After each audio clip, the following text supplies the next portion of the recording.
మనలో ఎవడు నిత్యము దహించు అగ్నిలో నివసింపగలడు? ఎవరైనా సరే నిత్యము అగ్నిలో జీవించడం సాధ్యమా అని అడుగుతున్నాడు ఇక్కడ. మనలో ఎవడు నిత్యము కాలుచున్న వాటిలో నివసించును? నిజంగా ఎవరైనా అలా నిత్యము కాలడం ఎంత కష్టమండి. నిజంగా ఆలోచించండి. ఒక్క సెకండ్ ఇట్లా కన్ను మూసిన తెచ్చిన నిప్పుల్లో ఇలా చేయి పెడితేనే మనం అబ్బా నేను మనం ఇలా అంటామే. మరి నిత్యము అగ్నిలో కాలడం అనేది ఉంది. అదే ఆ అగ్నిగుండంలో పడితే మన ఆత్మ ఇంకా బయటకు వచ్చే అవకాశమే లేదు. అది నిత్యము కాలుతూ ఉండేటువంటి అగ్ని. కాబట్టి మనం తప్పించుకోవాల్సింది ఆ అగ్నిగుండం అండి. అందుకే మనకు యేసుక్రీస్తు వారు కావాలి. అందుకే దేవునికి భయపడాలి.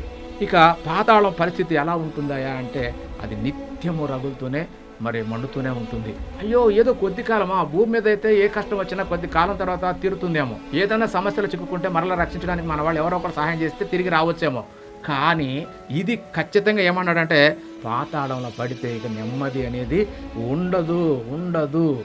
ఖచ్చితంగా తెలుసుకోండి ప్రియ సహోదరులారా.